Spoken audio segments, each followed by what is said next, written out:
Welcome back to the SAKUGACAST. I am Daniel Lewa, aka Daniel. I'm Methuselah, and I'm joined with my co-host Daniel Lewa, and we're here to discuss Lego and all things, maybe even a little sidetrack a little bit off Lego, I don't know, but it'll all have to do with Lego. Who knows, guys? Stay tuned, That's guys. right. Big things are coming, guys.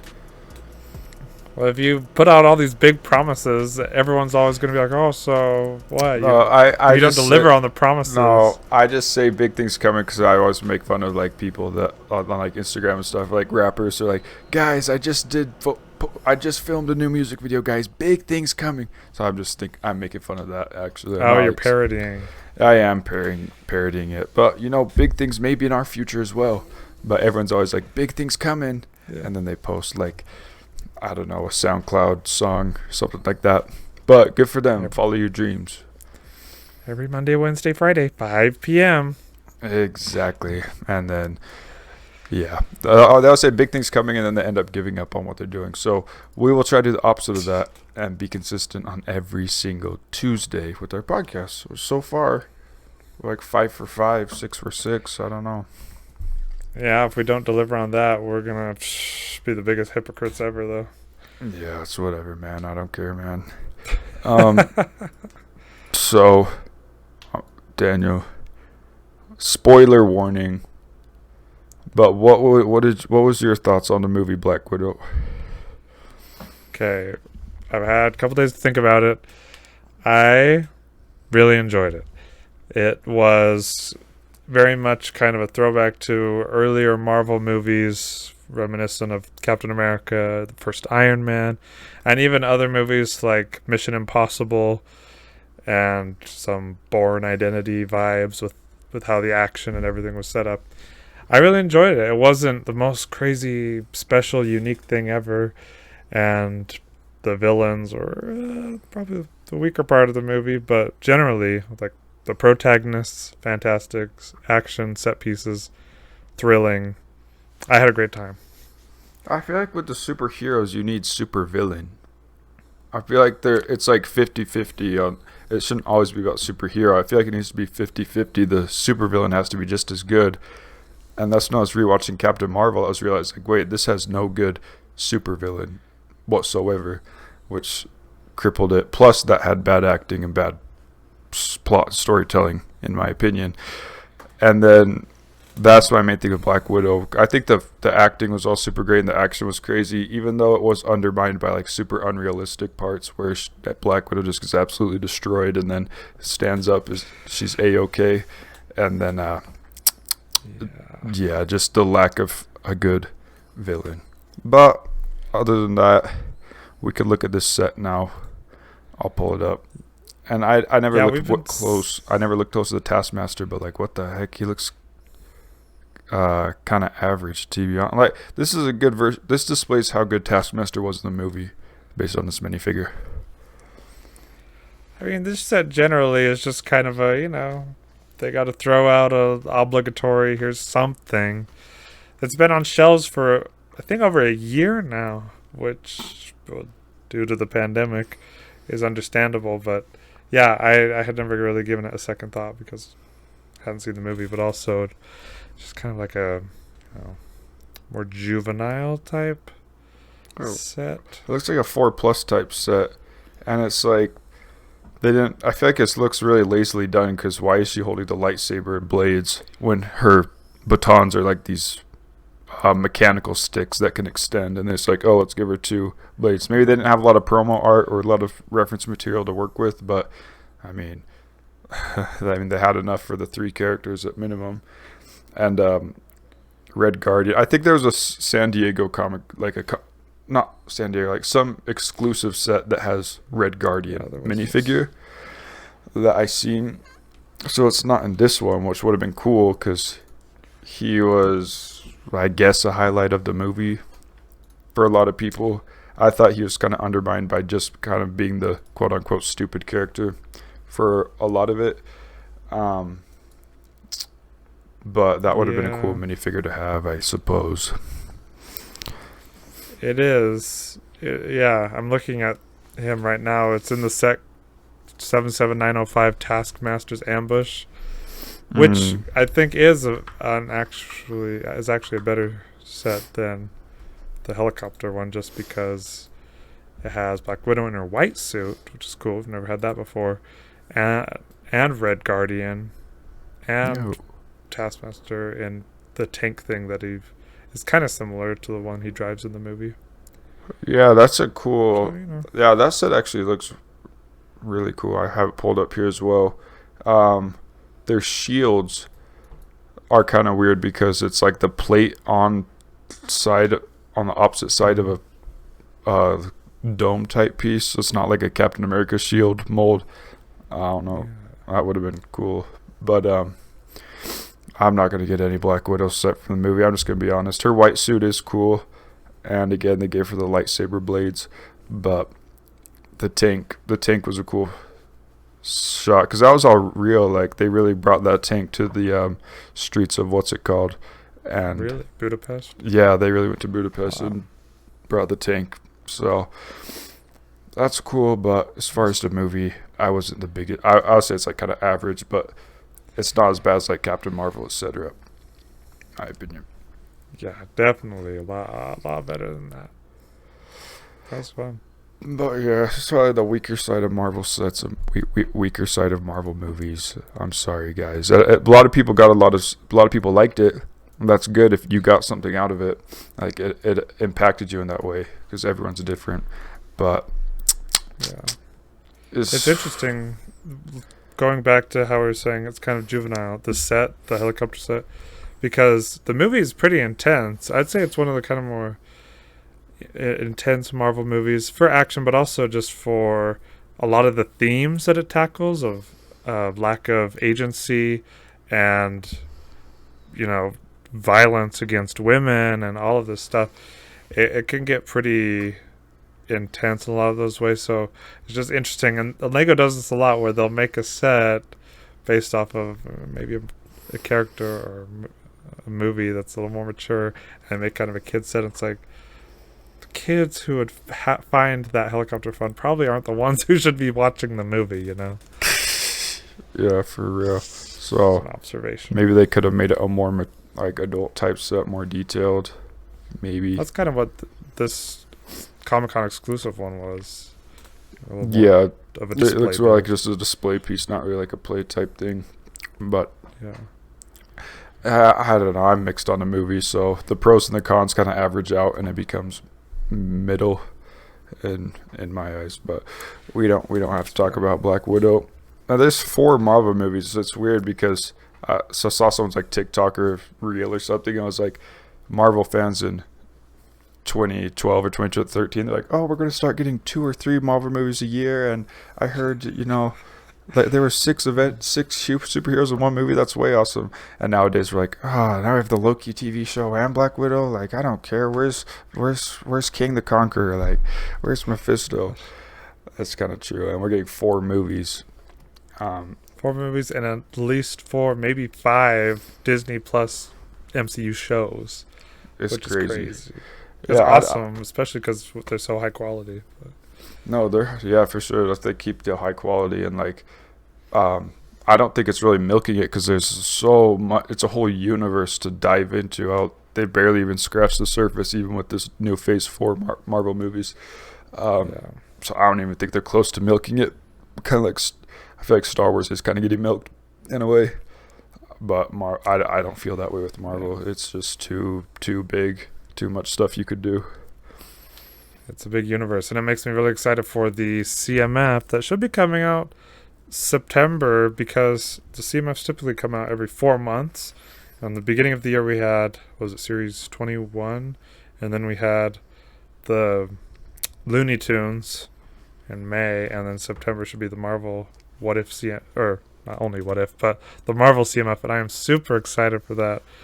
Because there are rumored to be quite a few awesome characters, especially ones from the Disney Plus shows, like Sylvie and some of these other ones. Someone's we don't got even a little know much crush about. On Sylvie. I don't have a crush on Sylvie. I think she's a fun character. Yeah, that's all. A cool outfit. I don't know. Yeah, I think September's right, because that's when the What If show is coming out, and that's when that's like the majority of the figures are from that. So that makes sense. Yeah, exactly. So And my theory, I think Sylvie is the villain of the whole series, or a version of her, like Enchantress. Maybe. I don't know. So it's gonna be something twisty. I don't think it's a Mephisto type situation, but we'll see. I'm excited to watch that Loki finale Tomorrow night. tomorrow night, man. So today we wanted to talk about something that we've thought a lot about over the past however many years of being Lego fans, and that is what makes a good Lego theme. And we're not just talking about original themes that Lego puts out, but just any theme that they put out that they have to build sets around, build a story, build marketing, kind of, for instance, like Power Miners. What would make that what makes that a good theme? Star Wars, is that a good theme? What makes that a good theme? Stuff like that. So we have a couple different things we want to talk about with that, and get into a little more of what makes a good theme. So Matt, generally, what do you think? I mean, it's not something that when you go to the store, typically the Lego store, and you're like, oh, this is definitely makes a great theme. Typically you're like, oh, I like the set. So do you think there's an importance of having just qualities that are spread across a whole theme generally? Well, I think it applies to. It's just a rule I made up for. It's a rule I made up for Snapchat stories, and saying it's not a good story for Instagram or Snapchat unless it's one of these three categories: cute, funny, or interesting. So those, in my mind, are the three categories of entertainment. There's a little bit more like educational that could fall under interesting, or there's a lot of subcategories to that. So cute, funny, or interesting. So with Lego, it applies like that, because I'd also say fun. Well, the thing is with Lego, it applies a whole different. It's not something you're looking at; it's something you have your hands on. So I would add the fourth: fun, cute, funny, interesting, or fun. So yeah, that's the overall thing for me. Is that's what applies to Star Wars and Minecraft and Marvel, all for me, and it applies to a lot of original themes because they're fun. And it's just hard to explain and then a lot of Star Wars sets you can't say aren't quote unquote fun. They're just sort of a recreation of the movie, but that would be interesting and enticing. So I don't know. You just with Lego original themes, I feel like you really just need to have the fun factor. Like Monkey Kid sets just have that sort of fun value. They're just fun pieces and fun new things. And I was going through this one app called like Brick Finder or something. It's on my phone, and it like scans a pile of bricks and like comes up with stuff you can make out of it. And it's kind of interesting. But I was going through and like marking all the sets that I have, and it could show you what you could build out of your bricks with the pieces that you own. And I was going through the Nexo Knights tab, and I was like these aren't crazy high quality sets, but they had that fun factor to them that I think Monkey Kid has now, and Ninjago for a lot of people. But it has that fun factor. It's hard to explain with the just new, unique, somewhat story driven, new ways to use pieces. It's just the Lego creators' minds like going out there, and then the Marvel and Star Wars sets for me fall more into like the interesting category, where it's characters that I know and I want to collect and I want to look at because they're intriguing. And there's a lot of things that are also cute, like dots and something, etc. But that's funny. Minions. Okay. Funny. I feel like that doesn't apply to Lego. It could apply to Lego, but that's what I'm thinking about. Like Instagram and Snapchat stories needs to be cute, funny, or interesting. Funny, I don't think applies to Lego that much. There's definitely a lot of like funny things when you're building a set that could be funny Easter eggs, like having brick bot or junk bot in the mystery castle. That was super funny. It's also interesting. But yeah, that's just my overall arching how I would look at it. So it seems then for Lego it would be cute, fun, or interesting, or kind of the overarching Yeah, things that could make it a good theme. Okay, yeah, and a good set could fall under any of those as well. Mm-hmm. I think, yeah, going along with that, there are a couple things I think make a good theme.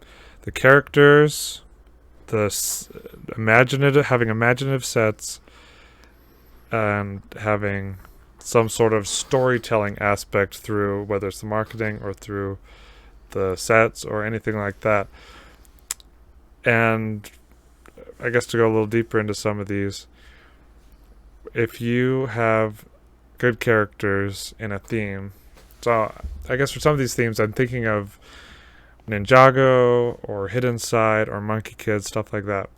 The ones that have more interesting characters, whether they fulfill a certain role or if they have more fleshed out stories, that I think that makes a better theme. For instance, Power Miners had very generic characters like Doc, who's the brains, and the whoever, who's the brawn, and that's kind of fun because it can prompt storytelling and prompt your imagination. So it's not like, oh, I know who Doc's parents are right off the bat in the comics or something, but it's okay, he's a smart guy, so what can you do with that? What stories can you tell with that?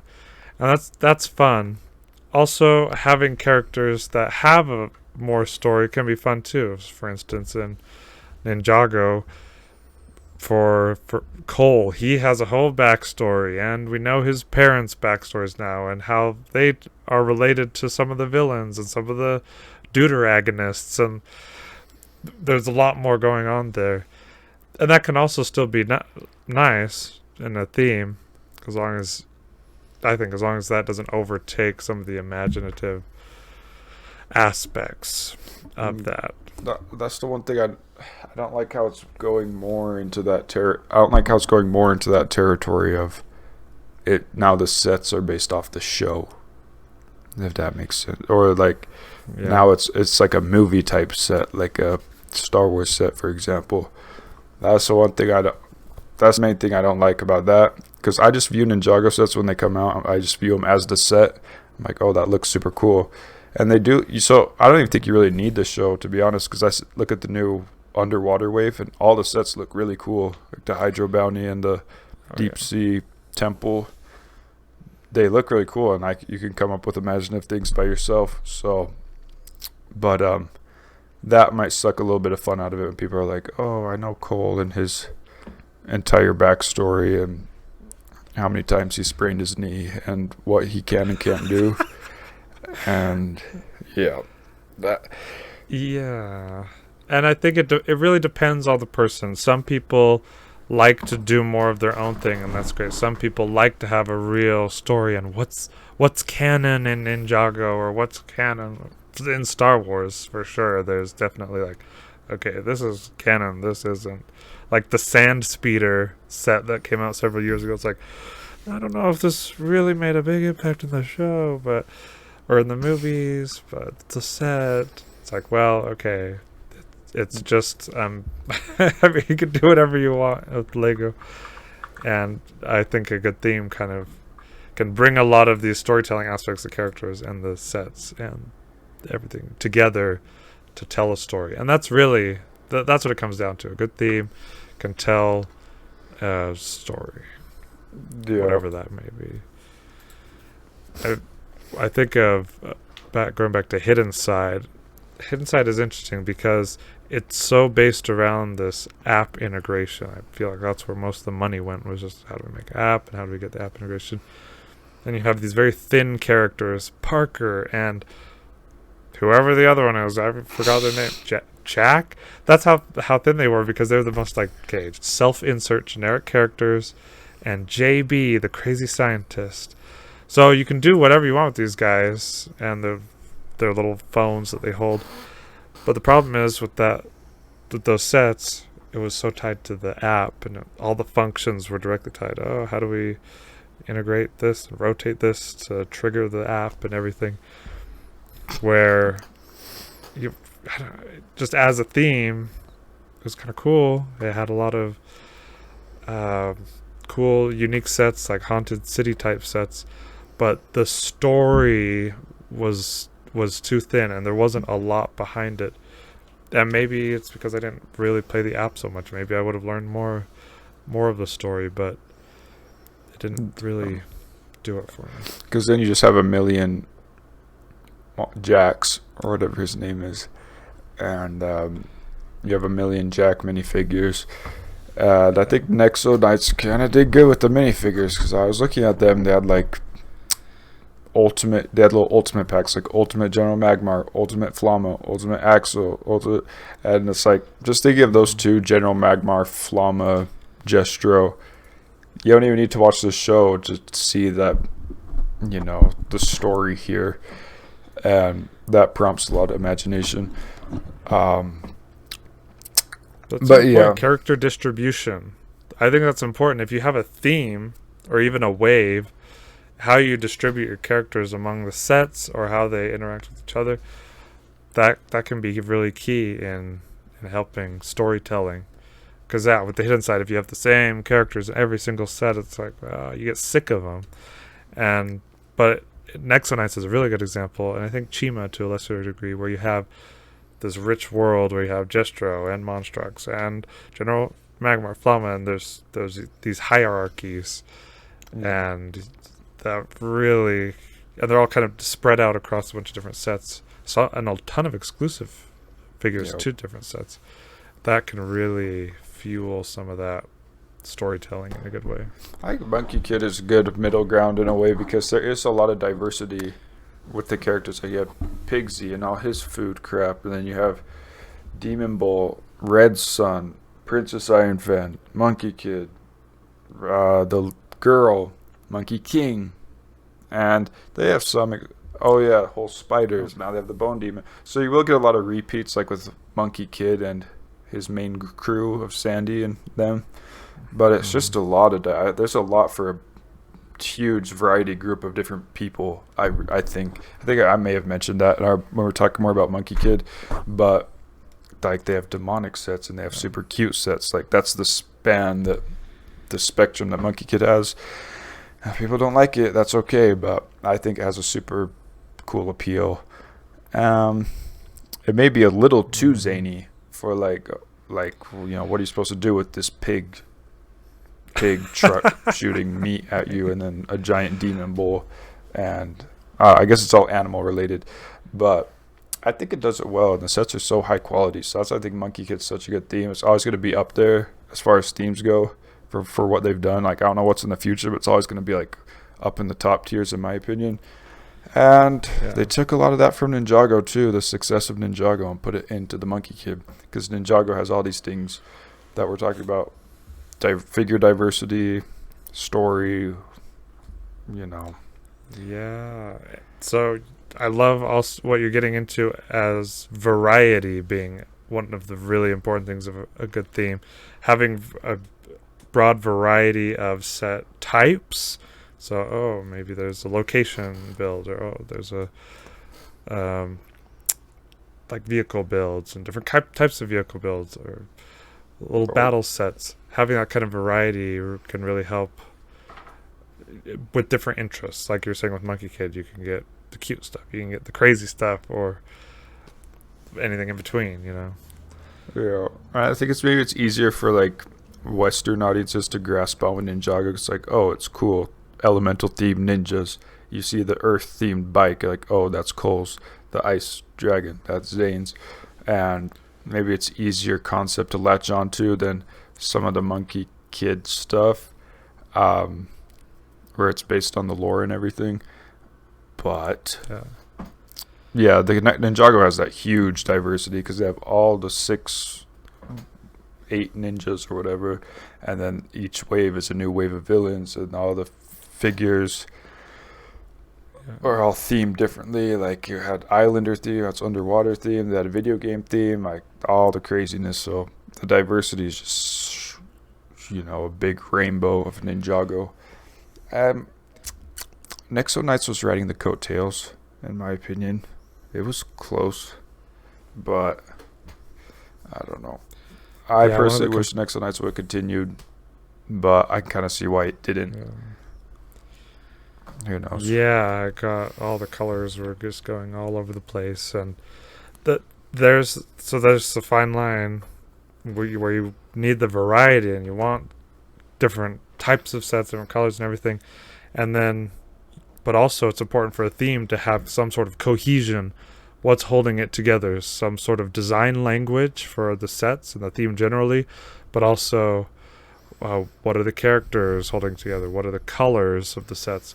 Are there specific functions that they all should kind of share? So looking back at, say, Power Miners, almost all of those sets of the first wave in particular, they were some sort of industrial vehicle build that were green and orange. All of them were like that. They all shared the same colors and were very similar. And yet, that stands out as such a strong theme for me because even though all of the vehicles are the same color and kind of similar sizes even, they were all so different in their function and how they behaved and how you interact with it that it really made it stand out. So you still had the variety within the constraints of the theme. Does that make sense? Yeah, it had like a universal design between all of them, like an overall universal. They all look. You could definitely tell they were all from the exact same thing. Whereas if you throw in a bunch of sets from Monkey Kid and Ninjago all into a pile, and you get someone who's not an expert at Lego or knows a little bit about Lego, they might not be able to diversify from what's what. So it had, and yeah, what you're saying about the functions, they all worked together, and they tried to do that with like Galaxy Squad too. They all have the split function, right? Mm-hmm. And I think Galaxy Squad had some potential for real. More aliens, more alien armies. So that would be just awesome. But like you said, since 2013. Yeah. If they weren't so busy working on the split function, could have got some more features. But yeah, I definitely see what you're saying. I don't know if Ninjago's kind of lost that, where it's like there's not really a universal thing that's tying it all together. But I think there is. Like you could definitely tell there's katanas, there's Japanese, Asian writing everywhere. That.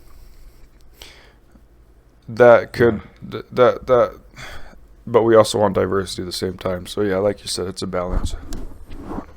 It is a balance. I think we talk about Monkey Kid a lot on this channel because it demonstrates a lot of good things and a lot of bad things about Lego generally.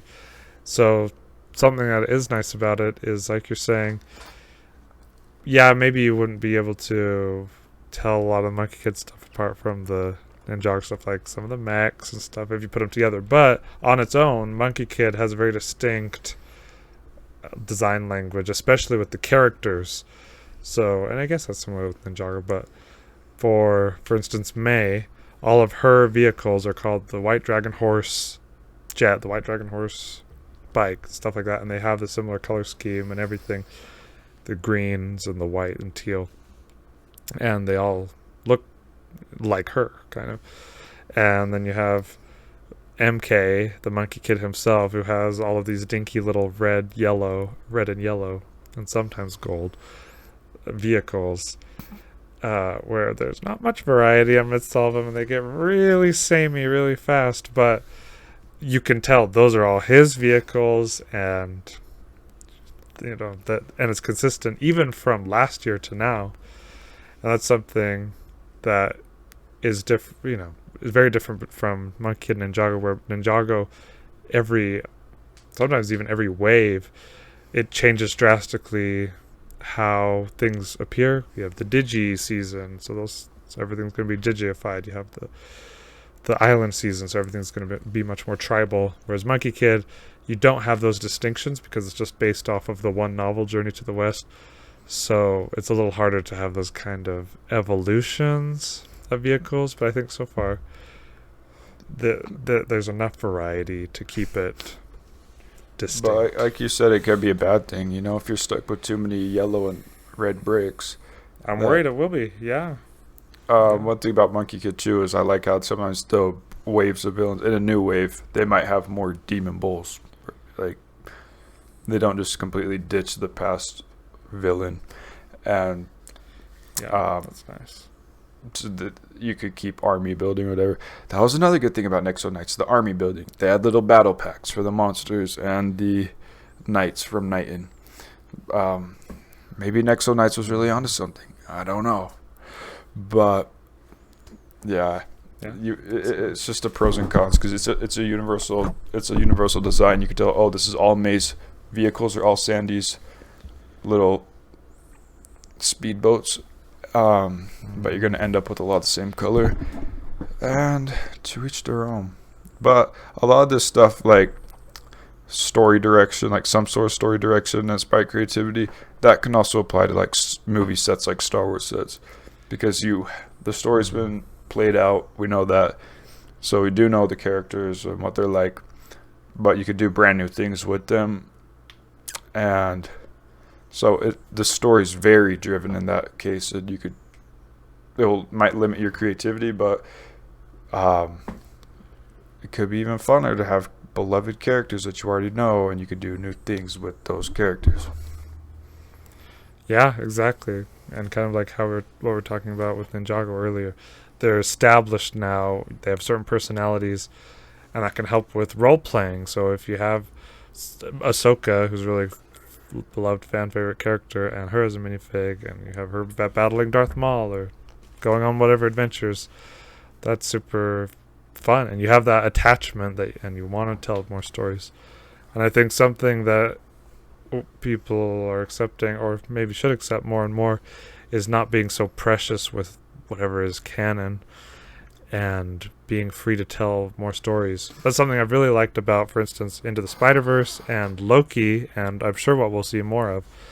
And Star Wars Visions, also the new anime series coming out, is that they are showing that you can tell stories with characters you love or ideas or worlds that you love, and it doesn't have to be exactly what we've seen before or have to stick exactly to a prescribed canon. And I think that's great. Like in Loki, you can have billions of Loki variants doing whatever, and so you could have LLAMA, maybe he's a Loki variant, It's just that kind of freedom to, like with Star Wars sets or with Marvel sets, the freedom to tell your own stories. That's really nice. Wouldn't that be crazy if there was any like Star Wars Vision sets? That would be crazy. I don't think that's totally out of the picture, but that would just be crazy, like a Studio Trigger Lego set. That'd be amazing. I saw say that's like one of the greatest things I've ever seen. Like that's like two of my favorite things ever, like Studio Trigger and Star Wars. A lot of people like anime, a lot of people like Star Wars, so for them it's also like that. But just a really, really good fusion, and I hope it turns out well. And a lot of people probably won't like it. They're like, oh, this isn't canon, this never happened. But just have some fun, guys. Come on, guys. We live in multiple timelines and realities right now. There's multiple of yourself. So you just got to kind of get used to it. You never know. Choose what you believe. But I was listening to or watched a video of Star Wars Explained, great YouTube channel, and he was saying one of the questions he gets anytime a new story or book or comic comes out, everyone always asks him, oh, but is it canon, and or like does it matter to the overall story? And I was like, oh yeah, that is interesting. People really want to know, and I understand that. I think I was a lot more that way before, where I wanted stories to be all kind of part of the same universe, because there's a lot of fun to be had in that. But Lego as a creative medium, isn't gonna be that way forever. So it reminds me of like the Lego Star Wars games are so fun that way, because it's different approach and it's different way of telling the Star Wars story. Or like Lego Minecraft is a different way of showing what makes Minecraft, getting out of the box a little bit. Lego Star Wars is so good. The video game. I'm wondering because I'm replaying it. I'm wondering what it was that just makes it work so well. It's like all your Star Wars character. Well, like, but there's never been a game like that where you just like you replay these Star Wars storylines through all 6 movies if it's the complete one. So even though it's in Lego form, it's still cool to do that. Maybe there's games like that now where you do that, but yeah, Lego Star Wars is super fun. And Yeah, definitely. And I think it was cool. Huh? Go ahead. I think something I've appreciated about some Lego Star Wars stuff in the past, especially Clone Wars stuff, was that it would even introduce me to characters that I didn't know so well, even though having watched the Clone Wars, but seeing more of figures like Plo Koon or Ki-Adi-Mundi, Kit Fisto, stuff like that, and then you can tell stories with even lesser known characters. Or for instance, in the Minecraft sets, you have all the different types of skins that you can use to tell stories and everything like that. For Congratulations Marvel, to the ninja skin. Congratulations to the Minecraft ninja skin that won. Big surprise. Big surprise. No, but for real, like, you should be way too concerned about what's canon or what's not. Like, I understand, like, for a trilogy or, like, a quintilogy or whatever, it all needs to kind of work together if it's a sequel or in that, a prequel or in that format. But, like, if it's in this side book or this TV show, it's like, oh, this character did that. That doesn't make sense. Yeah, but is it canon to the Power Miners cinematic universe? It's Clutch Powers, yeah, for sure. That was so fun about some of the early, like, 90s themes, even earlier and early 2000s, where Lego, even in their marketing, would show themes coming together as storytelling. So even though you have these disparate, different themes, whether it's adventurers or space police, that I appreciated that they showed, look, you can combine these different themes and tell your own stories with them and do your own thing, and that's part of the fun. Yeah, I don't know, just get too precious with things. well, that's the power of Legos. You can take it apart and build it how you want. But if you don't like it, build it yourself. Then I'm just joking. Yeah, but yeah, that's a good overview of what we think is a good theme, and I hope in the future maybe we'll get some new themes. Maybe, I don't know. I really hope so, but it's gonna be just more licensed themes at this rate. Hey, video is cute and fun. Video is cute and fun. Yeah, I think video is cool. I don't care about that. Okay, I don't know about funny. Maybe for some people it's funny, but the video sets. I don't care about the app or anything, but some of the newer ones, like the Candyland one, they look super fun. The pirate ship one, the Robo Hip Hop car. Those look way fun / funny / cute / interesting. So that's cool. Yeah, definitely. We may not get a Lego original theme like Power Miners, like how it used to be back in the day, but we gotta appreciate the new ideas that we get now. Except Super Mario, because that's bad. Well, I mean, we've never touched an actual Lego Super Mario set in real life, so we are in no position to. We'll keep it that way. But I think it's interesting to see how our conversation started as what makes a good theme, ended in just what makes a good story in Lego form, what we've seen can be good for stories. The one thing we forgot though at the beginning is our minifig of the week. Can't believe it. Do you have yours? I actually do know mine. Yeah. I don't have it because it's actually yours. It's the Gen 1 skeleton Ninjago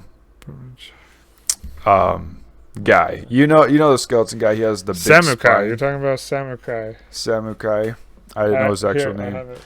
But I was eyeballing that figure, and it is really, really, really cool minifigure Samukai. It gives me nostalgia for like 2012 or whatever, 2011. Yeah. Or when was the Ninjago? 2010? No, 2011 was the pilot season. There you go. Yeah, that's the You see legacy that, okay. version. The Which- original version, not the legacy version. Oh, that makes it even Like- better. This is the OG one. And I didn't even have this until, earlier this year. I saw someone selling online the Garmadon's Fortress, and I hadn't had any of the original Ninjago stuff. I got into it a little later. But, yeah.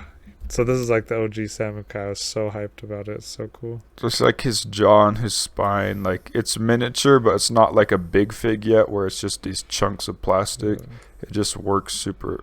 Yeah, his forearms has like so much accessory potential. Super cool minifigure. So that's the one that came to my mind. Super awesome. Yeah. Yeah, I'm gonna do this one. Because it goes along with what we've been talking about. This is the Centaur Lady from was it the most recent CMF 21? Anyway, from one of the recent CMFs, either this year or last year.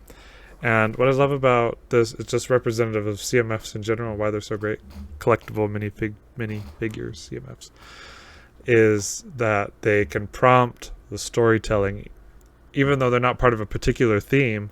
You could make a whole theme around this medieval archer, apple-holding chick who has horse legs, And that's something super awesome about CMFs. And I see a lot of people online, on Instagram and stuff, they like to make little vignettes with CMF figures where they make like a display around them and stuff. That's really cool. Being able to tell stories and with figures that have absolutely no backstory. But really the question is, can you put DJ LLMA's head onto that centaur? Why don't I try it right now? That sounds messed up and cursed, but... That's the real question I've been wondering. Oh, gosh. So, for those of you listening, I'm holding... I think it actually works. Actually, no, it's kind of cursed because he has a human body and like he's sandwiched between animal components. I mean, it does kind of work. It's this horse legs, human body, and a llama head. That's Furry Nation. All right. I was just wondering, but yeah, good stuff. There you man. go. That's the fun of Lego, right? You can put the llama head on the centaur chick and that's call just it so zany. Like, imagine like Venom on like a stormtrooper. Okay, that is not a thing. You can't do that. No, but in all seriousness, though, it's been a great time, and I think what we should discuss next is how like what themes are better than the rest, or maybe we should do a themes tier list because we did do a action themes tier list. We might as well do all themes tier list, all current themes. Oh, that boy. would be a good one. Current I don't know, something themes. like that. Okay, yeah, that's better. Yeah, Anyways, cool. Sounds it's been your good. boys. Thanks for tuning in to this episode of the SAKUGACAST. Amen. Have an awesome